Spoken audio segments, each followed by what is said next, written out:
Hello, welcome to another live stream where we're going to be taking a look at one man's tale of tariffs. It's pretty interesting, so we'll be sharing that with you. Jake, how you doing, Jake? If you can, please let me know if the audio is coming in for you. Okay, just go ahead and type in 55 if it's all right. So I appreciate you being here. Yeah, watching Shanghai action. I haven't taken a look at it yet, but I definitely will later. So thanks for that. Appreciate it. Uh, so again, yeah, if audio is coming in okay, please let me know by typing in a 55, and I'll be with you folks in about a minute or so. Tariffs are definitely something on everyone's minds right now. So I'll be with you shortly.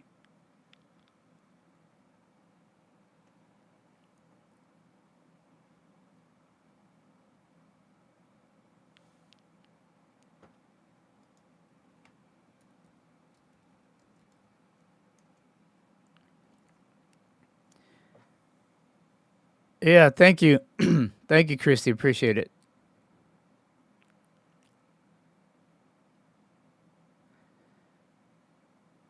So as always, go ahead and let us know where you're from, and we'll see if we can get in a good hello to you, a good evening or good morning. So again, thanks for being here, Paul. Oh, we're more important than Peter, aren't we? Okay, bad timing. I'll keep that one in mind.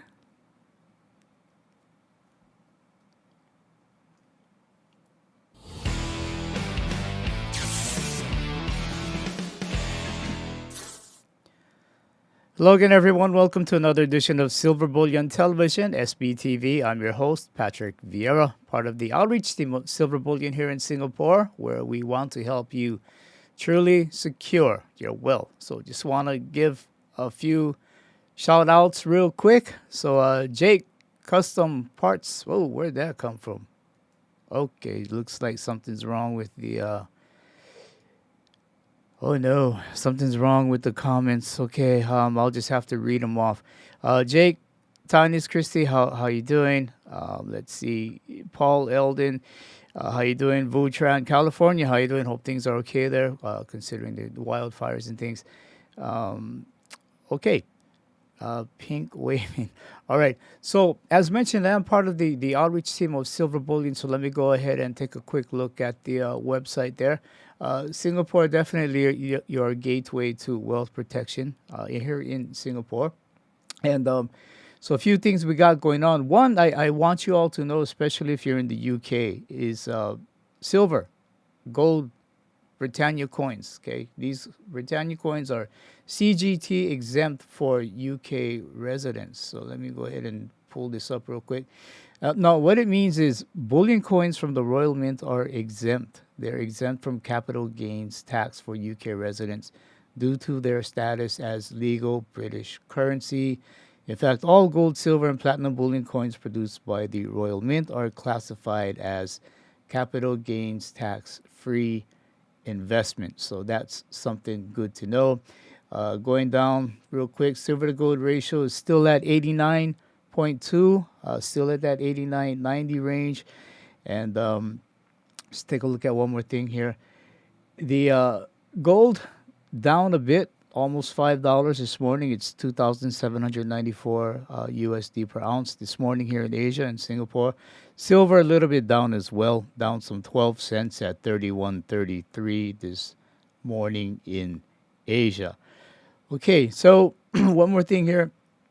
To get started with us, simply choose from one of these six accounts: personal, a joint account, a trust account, joint account with the minor, business account, and retirement account. So I do hope that you'll visit our website and take advantage of a lot of the things that we have going on. As I said, we want to help you truly secure your wealth. And that would be silverbullion.com.sg. Facebook, Silver Bullion SG is where you can find us on social media, as well as Silver Bullion PL for X, Silver Bullion SG for Instagram, bit.ly, bit.ly, SBTV iTunes, and SBTV Spotify if you want just the audio versions. And of course, Telegram, Crisis Tracker. This is a group that we have. I need to get up to date with this group, so bear with me on it. Okay. And speaking of social media, these are some things that I saw on X that I wanted to share. So one, Jim Rickards. We have Mr.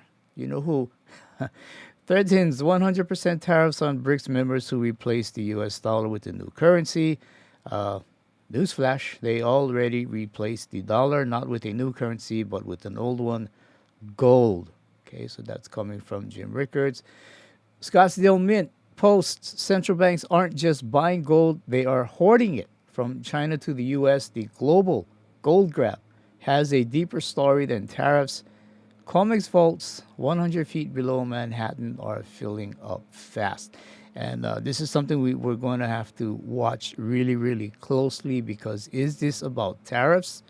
I'm not so sure personally. Tavi Costa: with gold reaching new highs, it's only natural to ask whether it's overvalued. Yet, when adjusted for the U.S. money supply, gold prices remain nearly 80% below their 1980 peak. With central banks urgently accumulating the metal worldwide, a return to those levels wouldn't, let's see what he had to say, wouldn't be surprising. This reinforces the likelihood that we are entering a long term bullish trend for gold. Even more importantly, gold money supply terms is currently on the verge of a 45-year breakout. 45-year breakout. So that coming from Tavi Costa. And we have this guy, again, for YouTube purposes, I won't say his name, but we have that guy who's also joining in. The perfect storm of precious metals is here. Central banks around the world are running out of physical gold, and many experts believe a global run on the precious metal has begun. So interesting. You're seeing the whole range of people from mainstream to alternative, all up and down, who this is definitely a big story for them. And Garrett Goggin, COMEX Gold delivers 2.9 million ounces. Last time this happened was never. So again, some things are definitely heating up. And I had an interview with Nomi Prince, which I will be posting right after this live stream. Speaking how trade is done or maybe not done, 2025, we are seeing tariffs as the weapon of choice. Should Main Street worry about this, or should the world worry about this? It is concerning that we don't have the ability to know what might happen. That on the one hand, there could be tariffs today and not tariffs tomorrow, and then there could be retaliation today, not retaliation tomorrow. Okay. I'm gonna stop it there. Um, right after this live stream, I think it's at the top of the hour. I'll be releasing this the Nomi Prince interview. So hope to see you there. So moving on to our topic of the day, a tale of tariffs. Before I get into that, Christy Tanis, Western Canada, welcome aboard. First time I've seen your name. Be interested later on to get your opinion on this whole tariff deal, especially people from outside the U.S. Would be interested to get your opinion there. But moving on to our topic of the day, a tale of tariffs. Tariffs in 2025 seem to be the economic weapon of choice. Um, I shouldn't say, it's what everybody wants to do, but it seems like it's what, people are going to be backed in their corners and may have to do. Now, I personally don't ever remember tariffs being tossed around in the way that it currently is. And of course, this prompted me to take a look at the history of tariffs. And what I found, or what I zeroed in on, was one man and his tale of tariffs. Now, after this tariff tale, again, I'm sure all of you are going to have your own opinions on the tariffs that we are seeing today. So stick around, grab a snack, polish up some of your silver and gold, and saddle up and let's get going. So tariffs can be a good thing. They can also be a bad thing. It depends on your view, and I look forward to seeing it again in your comments. So the history of tariffs is extensive and deeply intertwined with the economic policies of nations. The tariffs, which are taxes imposed on imported goods have been used throughout history to protect domestic industries, generate revenue for governments, and influence trade relationships. In fact, in ancient civilizations such as those in Mesopotamia and Egypt, rulers imposed taxes on goods entering their territories. During the Middle Ages, tariffs were often used by monarchs to control trade and assert their power. The establishment of mercantilism in the 16th to 18th centuries saw increased use of tariffs to protect nascent industries in Europe. In the US, tariffs have played a crucial role in influencing economic policy. They serve as a protective measure for emerging industries and assist in revitalizing struggling sectors. Kind of sounds like the position of the country today. Additionally, tariffs aim to decrease the trade deficit and lessen the impact of foreign competition. They were fundamental to the American system, facilitating the swift growth and industrialization of the United States and other countries.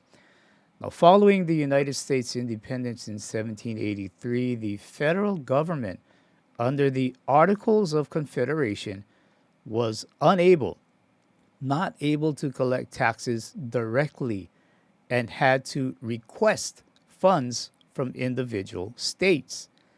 However, the U.S. Constitution, which took effect in 1789, granted the federal government the authority to impose taxes and tariffs, as proposed by the House of Representatives. So interesting there, where you tariffed your own people, tariffed your own guys. The newly established government required a more efficient method to collect taxes from all the states. So what did they do? Anyone want to take a guess what they did? Quick shout out to Alan Greenspan. How you doing? George Kaiser, how you doing? Yes, George. After this, there'll be a Nomi Prince. I'll be there for a chat anyway. Okay. So Rolf Steiner, gold price in non-USD is screaming. It certainly is. So what do you think they did, though? Getting back to the program, well, this is what happened.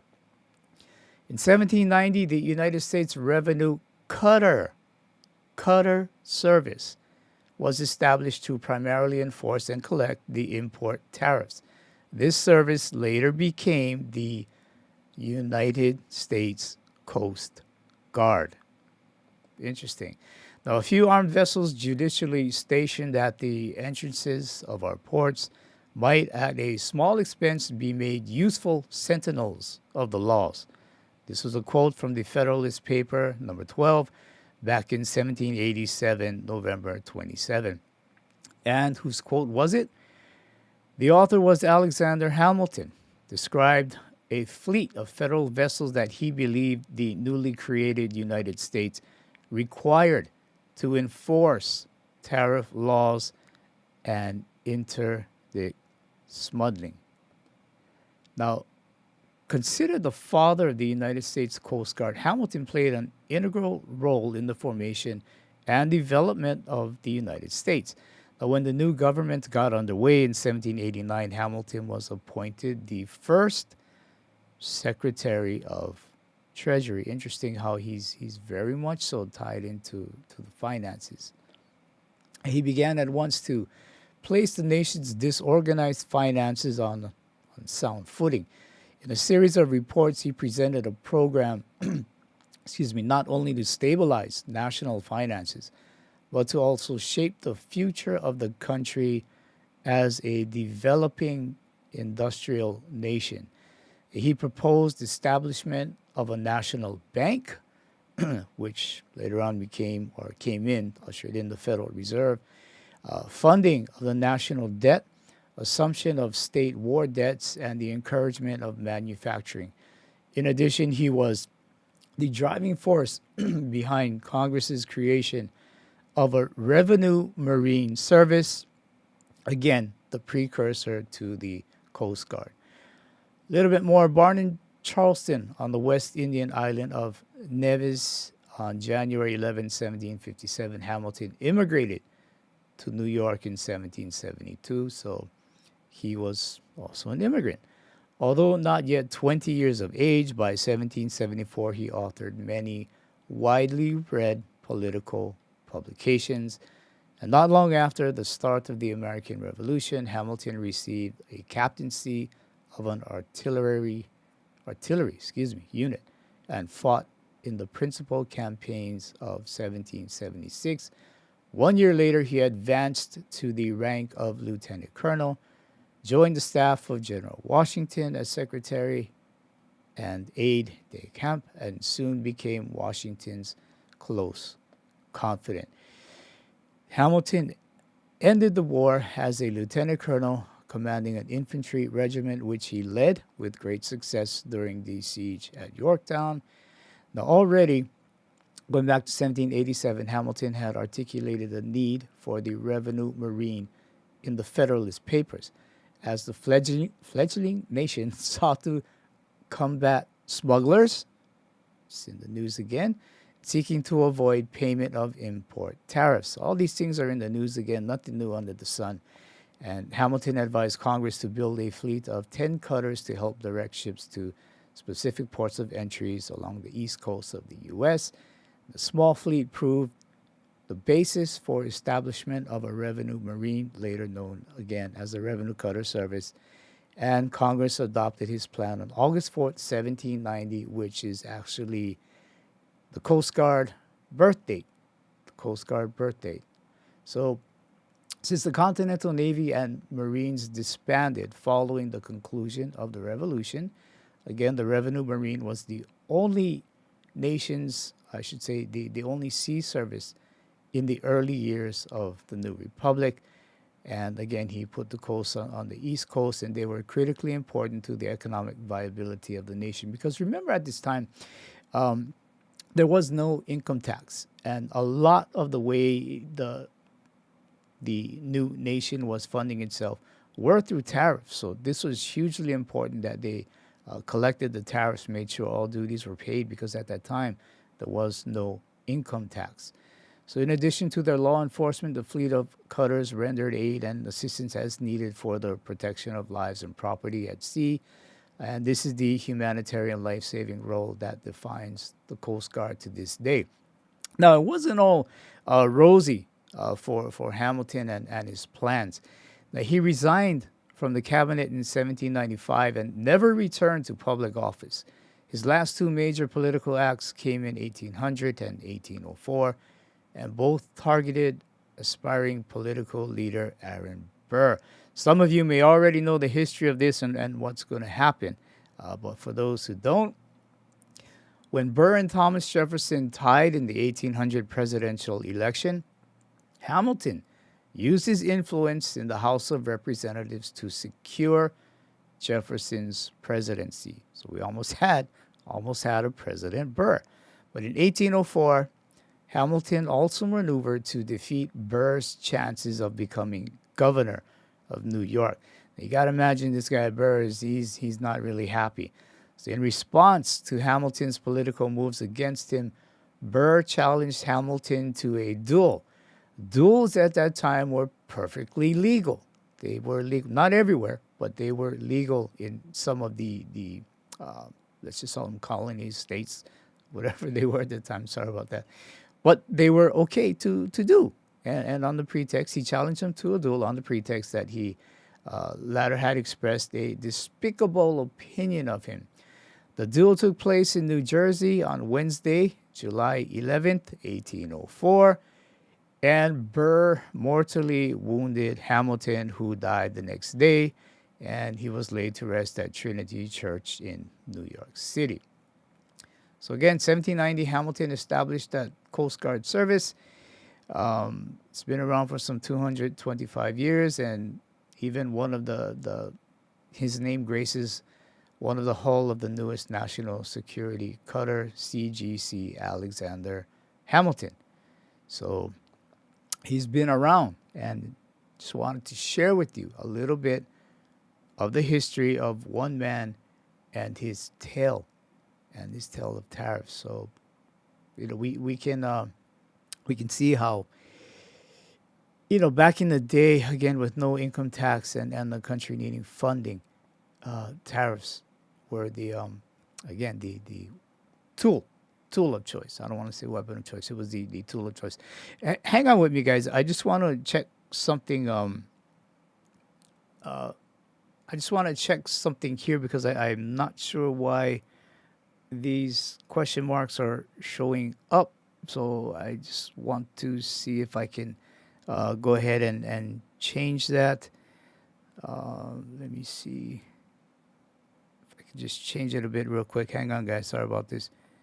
This is what happens when things are live, right? You never know when things are going to get wonky on you. So there you go. All right.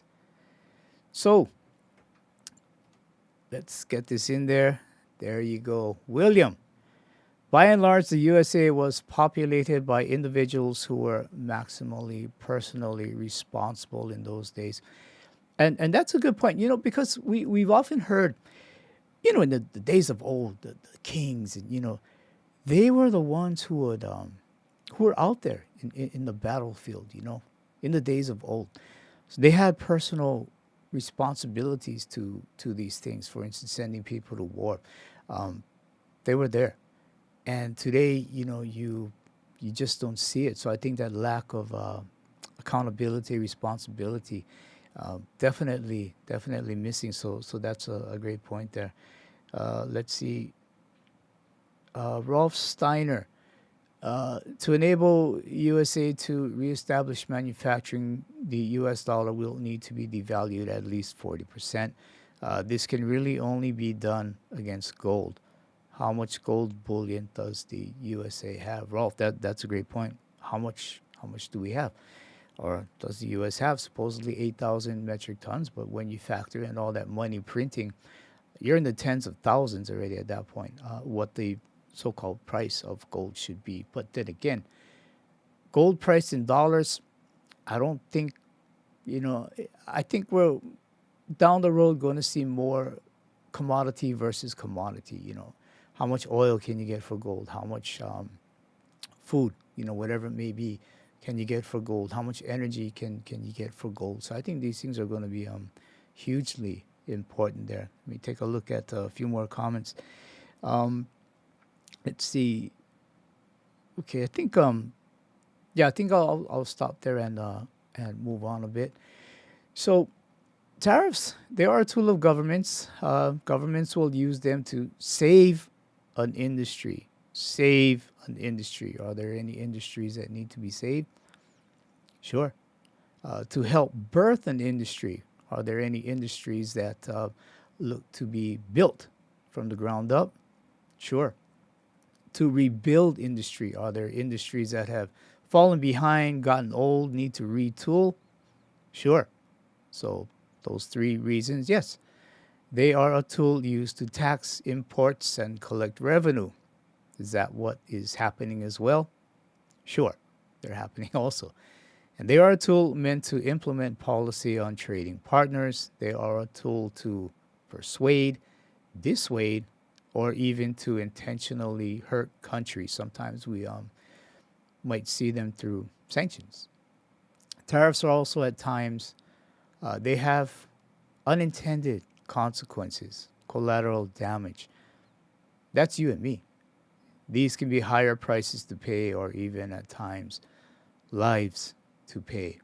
So, tariffs, the good and the bad, they need to be well thought out and can't be just thrown on the table, like a hand of poker or whatever it might be.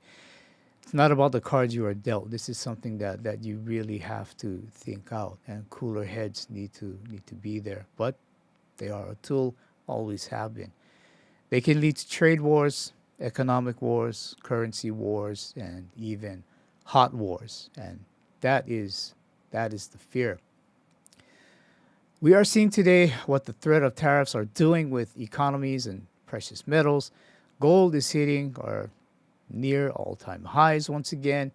And trying to get gold looks like it may be getting harder, where a week's or a couple months wait for gold is becoming a reality. Now, this we're going to have to see how it pans out. When it comes to the retail shop down the corner, uh, bars and coins. How are they? Can they get them stocked up again? So we'll have to see how this goes. Okay, I so far I'm not hearing anything from our purchasing, about the so-called tightness or inavailability. I'm not hearing anything at all about that. But in the weeks ahead, we'll see how things pan out, and I will surely keep you abreast of it. But with that, I want to take a look at some of the news that came in late last week, and I think most of you are familiar with some of these. From Fortune, traders. Traders are moving so much gold from the Bank of England to the U.S. to avoid the tariffs that the waiting time has reportedly octupled. So this broke late last week, where London is in the grips of a gold shortage as traders line up for weeks to get bars out of the Bank of England and ship them to the U.S. amid fears of the new tariffs on imports. And gold inventories in New York are on path to levels last seen at the onset of the bug that flew around the world, with stockpiles in the city hitting 82 billion. Now, in addition to the safeguarding of the UK's gold reserves, the Bank of England acts as a holder of commercial gold owned by banks and for other countries and central banks. The gold bars are kept in 9 underground vaults at the bank located in the city of London. So, what they are seeing, speculating, whatever you want to call it, now both the Financial Times and Reuters reported that waiting times had soared for clients to retrieve this gold. And the data would suggest it's on a fast track to New York. I got a little bit of a problem with this because if it's not there, you want to get it, it's not there, you technically defaulted, and I think this may be something that we may see, come out a bit more and more. But for right now, tariffs are the reasons why, let's just say they are being defaults. Let's just call it that. People want it, it's not there. So much of the gold trading is frictionless and involves the owner of a bar of gold changing hands on the holder's systems. Okay, so basically, yeah, this is the thing. Traders have moved 393 metric tons of gold into the COMEX Commodity Exchange in New York. I understand the Bank of England or their vaults can house some 5,000 metric tons or so. So with that, if 393 metric tons of gold were moved and there's some 5,000 metric tons there, well, where's the rest? where's the rest of it, right? Okay, so moving on. Floating the idea of ending the federal income tax. And again, this was something that we saw. What we learned was how the U.S. funded itself in the early days was through tariffs. So he did say this in the campaigns. Eliminate taxes on tips and all these other things. And what he went on to say was 1890s, this is when the country was relatively the richest it ever was. It had all tariffs. Okay, it had all tariffs. It did not have an income tax. This is the 1890s, and we know just a couple decades later, 1913, the Federal Reserve was created. Now, the thing with this one also is if they're in order for to eliminate the income tax, you're looking at 100% tariffs across the board to remove income tax. So this is far, far, far from being a reality.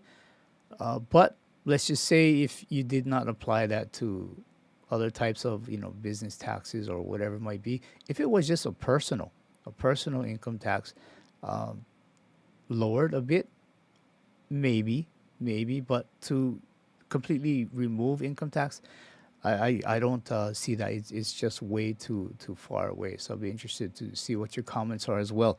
And one more thing, or a couple more things I want to take a look at. So, what things should we worry about getting a bit more expensive? Let me go ahead and make this a bit bigger. Let's see.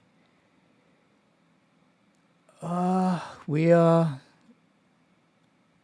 Yeah. So we're looking at things like the Mexican imports, Canadian imports. They'll get pricier to bring to the country. Chinese imports, of course. Some of the things will be fruits, vegetables, beer, liquor, electronics, potatoes, grains, lumber, steel.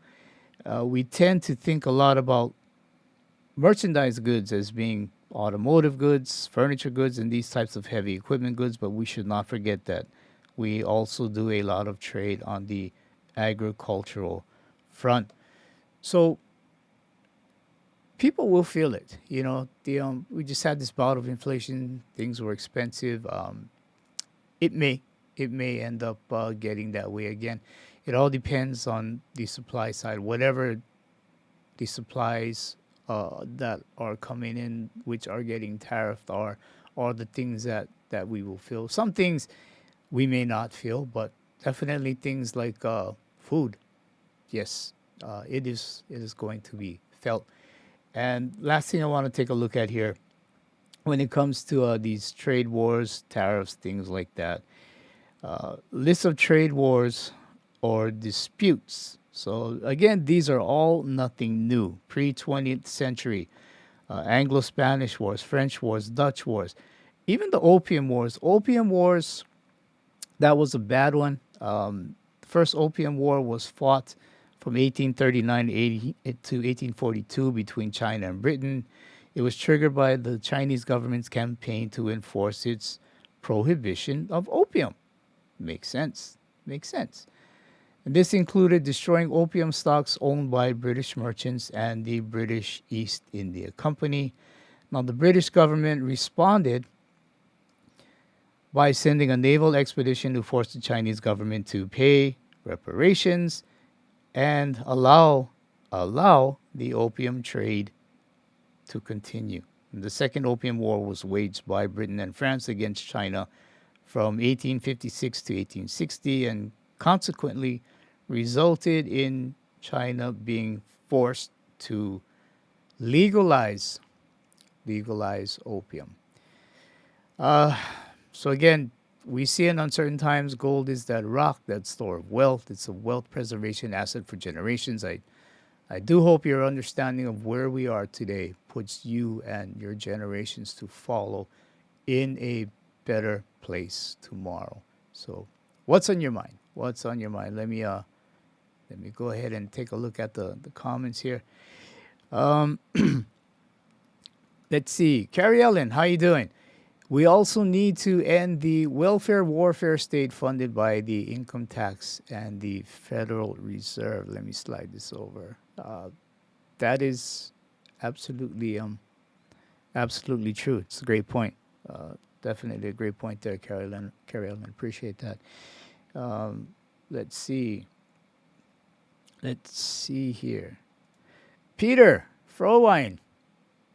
I'm take the middle road as much as possible. You have to, right? So free to any opinion here. 99% of the U.S. Congress is too mentally missing, I guess we'll say, missing to reform the current system. The system will burn to the ground before it gets better. And this is something we've often said, where it's the will of those in power, particularly politics, the will to do what's right, nation over self, and it's rough. That part is really rough when you have career politicians 15, 20, 30 years in there, and the leader of your country can only do 8. You know where the power truly sits. You know where the influence truly sits. You know where things are going to happen. It's going to be there. So let's see. Yeah, Rolf Steiner, exactly. That was another one. Banana Wars, 1898 to 1834. That's a good point. In fact, let me get back to some of the other ones that were there. So you did have the Japan-Korea disputes, as you mentioned, the Banana Wars, a series of conflicts that consisted of military occupation, police action, and intervention by the U.S. in Central America and the Caribbean between the end of the Spanish-American War in 1898. Good point. Good point. Smoot-Hawley Tariff Acts, Anglo-Irish trade wars, chicken war. There was a chicken war between the U.S. and the European Economic Community. The chicken tax, 25% tariff on light trucks imposed in 1864 by the U.S. under Lyndon Johnson. And in response to those tariffs, France and West Germany on the importation of U.S. chicken, the period from 1861 to 1864. So even chickens get involved. Beef hormone controversy, Canadian Australian salmon trade dispute, Japanese sound recording trade disputes. Okay, so that's interesting. The distribution of sound recordings. This one also was interesting. Let me get down there. Of course, milk war was out there. U.S. Mexico had a number of trade disputes. Let me see if I can find it. Rare earths again. This is going to be big. It was one more to do with food. One more to do with food. I think it was genetically modified food. So that was also something that was on the table before. Here we go. Trade war over genetically modified food. And I think this one is going to come about again because you have real food from the farmers, and then you have food that's going to be grown in labs and such. So I think that's going to be a real one coming down the road again. Let's see what else is out there. Yeah, Peter Frowine, he's in Russia. Uh, Peter, yeah, I mean, feel free to let us know your opinions, how you see it from the Russian side. Again, if you're in Canada, feel free to let us know what you're thinking from the Canadian end or Mexican end or European end. Um, this shouldn't be all about U.S. because this is something that looks like it's going to be spilling over all over into different parts of the world. So feel free to let us know your opinion on this. Um, let's see. Carrie Ellen, yeah, we need a constitutional amendment to make sure the income tax is dead and doesn't come back from the dead. Again, there was none until the Federal Reserve was created, and I think it was 1 year after that there were income taxes that then came in. And so, if we're going to do away with an income tax, I think firstly you got to clear the debt. Secondly, how then does the government collect revenue? Um, Back in the day, one thing I didn't mention, and I should, we back in the day we weren't as globally tied as we are today. So I think back in the day, having these tariffs pay the bring in revenue for a government, it's a totally different situation than today. Governments were not so economically, financially, globally tied in back then the way they are today. So it's definitely a different set of circumstances. Thus, the fears of what tariffs can do, or in some cases, like I say, um, the gains that taxes or tariffs can give. So again, it really depends how you take a look at it. Depends where you are also in the world. So opinions will definitely be different all over the place. Let's see what else is out here. Um, okay, let's see. Okay, well, I think it's a good start. You know, um, as far as trying to understand tariffs, again, the good and the bad. It just depends how all this is going to unfold. When you got neighbors, U.S., Canada, Mexico, um, that's a rough one. I think that's a rough one. Um, and again, when you have it's not just your neighbors, but all over the world, it's also a rough one. So we'll just have to see how all of this unfolds. But one thing for sure, gold, silver are definitely going to be instruments that, when these financial economic uncertainties hit and unfold because of things like tariffs and even inflation, these are things you want to have as a form of wealth protection, as a hedge to currencies, as we're going to see currencies really start to move with these tariffs as well. You're going to see economies start to move. You're going to see countries, um, really going to move into a different set of circumstances, which could affect their own sovereign currencies, which again is why you would like to have that store of wealth. So I don't want to ramble on too much here. I think I may be, but Nomi Prince coming up at the top of the hour. I do hope I'll see you there for just live chat in the comment section. But keep an eye on what's going on. The gold story is definitely just being scratched upon the surface of why this whole gold being moved because of tariff thing is coming into play, but yet the numbers don't seem to be adding up. So watch the gold story. Watch the gold story. It's not going to make as much news as the tariff story. So dig deep. Watch the gold story. All right. So with that, you guys make sure to take care of each other. We're all in this together, as I always say. Hang on. Let's see. Chinese Christy, I know you're in Canada, so I want to get this up there. Believe it is very unfair for Trump to put tariffs on Canada, as we do not have a prime minister for a couple of months, and believe it is his first move to acquire Canada. No. Christy, appreciate your opinion there. Appreciate your opinion. The other live stream we had, Greenbacks for Greenland. When the U.S. acquired Alaska, at that time, the thinking was that was going to be the first move to get into the Arctic, and Canada was next. After the taking of Alaska, there was the belief that U.S. would then look to acquire Canada. So, again, these things, nothing new under the sun. These things, it sounds unfathomable to us. It doesn't sound. It may not sound right, correct, or maybe it does sound right or correct. Again, it just depends where you are. But I appreciate your opinion there. Again, we'll have to see how things unfold. And remember, it's got nothing to do with people. We all remain friends. We all take care of each other. Governments and people are two separate things. They don't. Governments don't speak for everyone. They might speak for some. They might not speak for others. But take each person at face value, right? Take care of each other. So with that, just want to say take care of each other. Be a blessing, not a burden. And saddle up and silver up. Interesting times are coming ahead.